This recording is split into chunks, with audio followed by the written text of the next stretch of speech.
Assalamualaikum warahmatullahi wabarakatuh. Kami kelompok 2 ingin menjelaskan materi tentang analisis sensitivitas perubahan koefisien fungsi tujuan. Kami beranggotakan Gaitsa Amani Mursianto dengan NIM 41, Verina Ardianti Majid dengan NIM 73, Cindy Hoirunisa dengan NIM 83, Nina Nurtiana dengan NIM 03, dan Nadifa Zafira dengan NIM 111. Koefisien fungsi tujuan adalah koefisien fungsi tujuan mengandung arti kontribusi masing-masing produk atau variabel keputusan terhadap tujuan maksimisasi atau minimisasi. Perubahan koefisien fungsi tujuan merupakan perubahan yang terjadi karena adanya penambahan atau pengurangan pada koefisien yang merupakan kontribusi dari setiap satuan kegiatan terhadap tujuan. Terdapat dua perubahan koefisien fungsi tujuan, yaitu variabel basis dan non-basis. Nah, di sini saya akan membahas perubahan koefisien fungsi tujuan untuk variabel non-basis. Kasus ini terjadi karena adanya perubahan baik pada kontribusi keuntungan maupun pada kontribusi ongkos dari kegiatan yang direpresentasikan oleh variabel non-basis. Nah, contoh kasusnya itu maksimumkan Z 12X1 plus 18X2 ditambah 15X3 dengan batasan 4X1 ditambah 6X2 ditambah 5X3 kurang dari sama dengan 480, 2X1 ditambah 5X2 ditambah 6X3 kurang dari sama dengan 360, dan 3X1 ditambah 8X2 ditambah 6X3 kurang dari sama dengan 580. Kemudian itu diubah ke bentuk baku menjadi Z dikurang 12X1 dikurang 18X2 dikurang 15X3 sama dengan 0. Dan dengan batasan 4X1 ditambah 6X2 ditambah 5X3 ditambah X1 sama dengan 480 dan seterusnya. Lalu setelah dilakukan iterasi, didapatkan tabel optimal seperti pada gambar. Lalu, berdasarkan tabel di atas, dapat diketahui bahwa variabel keputusan non-basis adalah X3. Artinya X3 tidak diproduksi karena tidak cukup ekonomis dengan keuntungan sebesar 15. Apabila C3 diturunkan berapapun, X3 tetap tidak ekonomis untuk diproduksi, yang berarti batas bawah C3 sama dengan minus tahingga. Sebaliknya, jika C tidak dinaikkan sampai jumlah tertentu, ada kemungkinan X3 cukup ekonomis untuk diproduksi. Dengan kita akan menggunakan rumus C3 nilai baru sama dengan CB yang merupakan koefisien fungsi tujuan variabel basis dikali Y3 yang merupakan variabel dual dari variabel slack dikurang C3 yang merupakan koefisien pada fungsi tujuan dengan CB sama dengan 12, 18, dan 0. Lalu akan terbentuk perhitungan seperti gambar tersebut. Dengan syarat tabel optimal tetap optimal jika C3 yang merupakan nilai baru lebih besar sama dengan 0, lalu 15 minus C3 lebih besar sama dengan 0, dan C3 kurang dari sama dengan 15. Jadi range C3 adalah range C3 adalah C3 lebih besar sama dengan minus tahingga dan C3 kurang dari sama dengan 15. Dapat disimpulkan bahwa selama C3 lebih besar sama dengan minus tahingga dan C3 kurang dari sama dengan 15, solusi optimal tidak berubah, yang berarti X3 tidak ekonomis untuk diproduksi. X3 akan layak diproduksi jika C3 di luar range tersebut atau jika C3 dinaikkan menjadi lebih dari 15.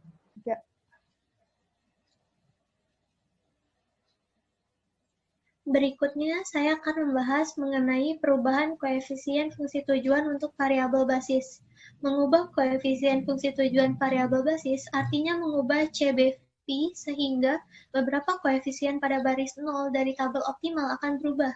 Untuk menentukan range perubahan koefisien fungsi tujuan variabel basis, digunakan rumus sebagai berikut, yaitu CJ yang menunjukkan nilai baru sama dengan CB, lalu YJ yang merupakan variabel dual dari variabel select dikurangin CJ. Syarat tabel optimal tetap optimal jika CJ nilai baru lebih besar sama dengan 0.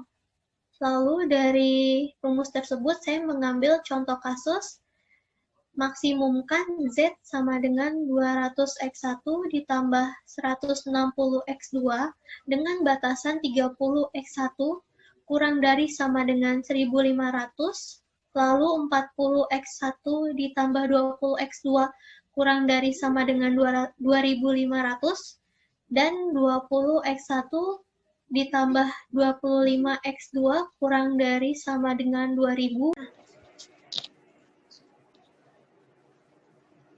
Berikut merupakan penyelesaiannya, yaitu bentuk implisit, fungsi tujuan, dan bentuk persamaan fungsi batasan. Persoalan di atas adalah sebagai berikut. Fungsi tujuan menjadi Z minus 200X1 minus 160X2 sama dengan 0.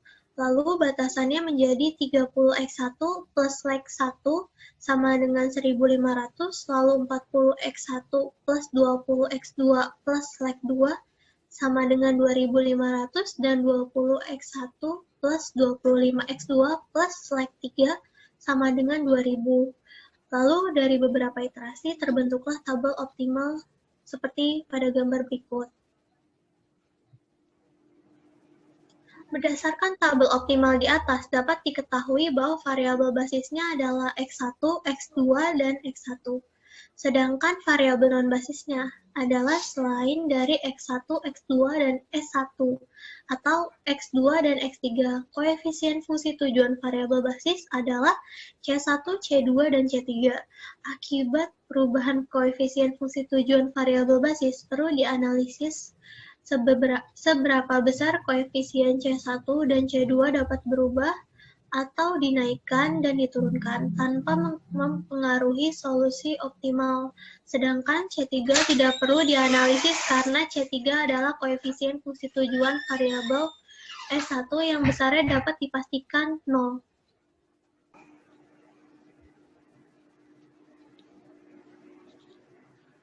Lalu berikut kita akan mencari pembuktian dari range C1. Jadi, range C1 adalah C1 lebih besar sama dengan 128 dan C1 kurang dari sama dengan 320. Maka tabel tetap optimal. Berarti nilai X1 dan X2 tetap, dan sebaliknya jika C1 kurang dari 128 dan C1 lebih besar dari 320, tabel tidak optimal lagi, berarti nilai X1 dan X2 berubah. Pada batas atas dan batas bawah range akan terjadi multiple optimal solution. Lalu kita bisa mencari penyelesaiannya seperti pada gambar di samping, yaitu menggunakan C4 yang merupakan nilai baru sama dengan CB dikali Y4 nilai baru dikurang C4. Dengan CB, C1, 160, dan 0. Lalu, Y4 yang seperti pada gambar berikut, dan C4 sama dengan 0, lalu terbentuklah nilai dari C4. Dengan syarat tabel tetap optimal jika C4 lebih besar sama dengan 0. Lalu, lanjut dengan nilai C5 baru yang masih menggunakan rumus yang sama dan CB yang sama. Lalu dengan syarat yang juga tetap optimal jika C5 nilai baru lebih besar sama dengan 0. Lalu dari perkalian tersebut, terbuktilah bahwa C1 lebih besar sama dengan 128 dan C1 kurang dari sama dengan 320. Ya. Lalu berikutnya kita akan melanjutkan range C2. Jadi range C2 adalah C2 lebih besar sama dengan 100 dan C2 kurang dari sama dengan 250, yang berarti C2 tetap optimal karena nilai X1 dan X2 tetap. Dan sebaliknya jika C2 kurang dari 100 atau C2 lebih besar dari 250, tabel tidak optimal lagi, yang berarti nilai X1 dan X2 berubah. Pada batas atas dan batas bawah, range akan terjadi multiple optimal solution sama seperti pada penjelasan range C1. Dan pada gambar berikut, kita akan mencari pembuktian dari range C2. Nah, masih dengan menggunakan rumus yang sama, tapi dengan CB yang berbeda, yaitu 200, C2, dan 0. Dan syaratnya juga tetap sama, yaitu C4 lebih besar sama dengan 0, dan C5 lebih besar sama dengan 0. Lalu, dari hasil perkalian yang ada, akan terbukti hasilnya, yaitu C2 kurang dari sama dengan 250 dan C2 lebih besar sama dengan 100. Lalu berikut soal latihan yang bisa kalian kerjakan, yaitu memaksimalkan Z sama dengan 60X1 plus 30X2 plus 20X3 dengan batasan 8X1 plus 6X2 plus X3 kurang dari sama dengan 48, lalu 4X1 plus 2X2 plus 1,5X3 kurang dari sama dengan 20, dan yang terakhir 2X1 plus 1,5X2 plus 0,5X3 kurang dari sama dengan 8. Sekian presentasi dari kelompok 2. Mohon maaf bila ada salah kata. Wassalamualaikum warahmatullahi wabarakatuh.